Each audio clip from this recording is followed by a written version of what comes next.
Hello and welcome back to Tech Thursdays. I have Thomas joining me here again today. Hello everybody. Today's hot topic, public wireless security. Why it's dangerous and why it's important to know what network you're connected to. So yeah, what is public Wi-Fi? Well, anytime you're in a public setting, like at your Starbucks, the cinema, a hotel, you normally see these wireless networks around you that you can connect to, and that is basically public Wi-Fi. And with public Wi-Fi, there are some security things you should think about.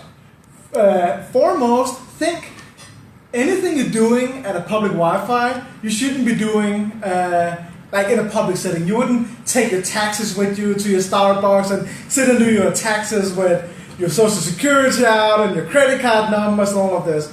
So the biggest rule is anything you wouldn't do in a public setting, you shouldn't be doing in a public Wi-Fi network. Yeah, so hopefully most of you know you shouldn't be checking your bank statements, your credit card statements, paying your credit card bills in a public setting. Additionally, when you're filling out forms, when you're logging into things like Facebook, your email account, those things can be compromised and taken and stolen from you. Exactly.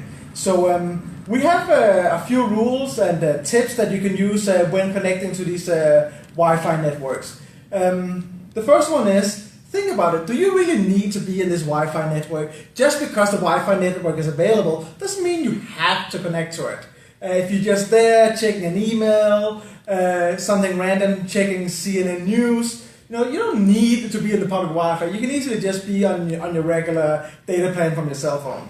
Yeah, keep in mind, if you do have a cell phone, you do have an internet connection, as long as you don't have any data restrictions, you could check that email just using your cell phone connection. Exactly.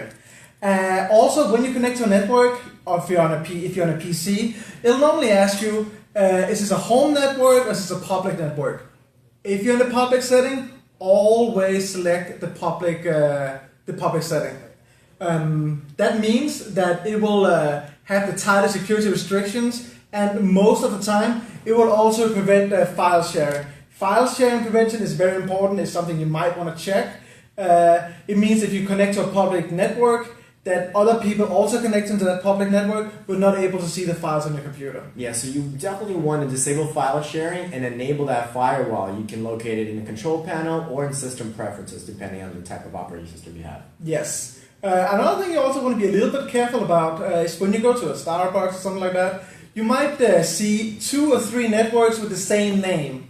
This might be someone sitting in the corner, sitting outside, just waiting for someone to come by and connect to his fake network. Basically, he's trying to lure you into his network so he can take all of the details, your passwords, and anything you might offer network. Yeah. So go to your barista, go to your concierge, and ask what is the Wi-Fi network I should be connecting to. Yeah, so when you're on the list, you want to make sure you're connecting to Starbucks and not Storebucks. So keep in mind you're connecting to the exact network that you should be connected to, because it is important. If you're connecting to the Starbucks network, it's going to have a lot better encryption and wireless security than a regular public network that somebody may have created just to get you hacked. So. Absolutely correct.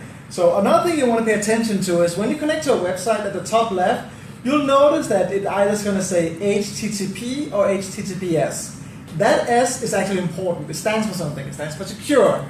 So if you go to a network and it says HTTP, you want to try and plug in that S after it. Sometimes a website will have 2 versions of the same website, and plug in the S. If it works, will create a secure connection for you. Correct. So what you're using right now is Facebook. When you go to facebook.com, Facebook automatically goes to HTTPS, which is SSL. It uses encryption. So if the website automatically takes you there, great. If it doesn't, you may just want to plug in that extra S, just like Thomas just said, to get you to that secured website, better encryption.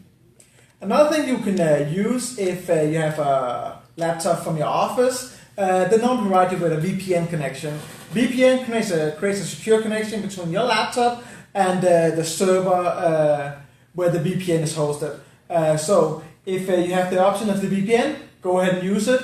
There are also free VPN connections out there, but for the not so tech savvy, you might not be able to figure out how to use that. But if you have a VPN connection from your office, go ahead and use it. Yeah, if you do rely on a public wireless network, you definitely want to look into a VPN because it does encrypt your files, encrypts your data, as well as hides your location. Another thing you want to make sure is, and this is not just valid for public Wi-Fi, this is valid for any scenario. Make sure your iOS is up to date. Make sure you've run all the latest security updates, that you've run the latest updates to your iOS, to your all of the programs on your PC, on your Mac, on your iPhone. Yeah, typically companies will release updates every month, every couple of weeks, because there are security flaws, vulnerabilities that they are trying to fix, prevent hackers from getting into your system. So keep those apps updated, keep your operating system up to date, anything else you may be using. If there's a software update available, definitely get that software update. Last, after you're done But using not least, after you're done using your Wi-Fi network, why don't you go ahead and turn off that Wi-Fi from your phone, from your laptop, from your iPad. Not only does it prevent anybody to gain access. Oh, perfect. Not only does it prevent anybody from gaining access or wireless connection to your device, hey, it gives you 30 minutes extra battery. And when you're out and about, that 30 minutes on your phone sometimes is crucial. it is, absolutely. So if you don't really need it, don't use it because you don't know what kind of encryption the place might be using and what kind of person might be on the other end. Exactly. So that's it for this week. We will see you again next week with another exciting topic. Yeah, make sure you post your questions and comments down below. It was amazing to see you guys. See you guys next week. See you next week.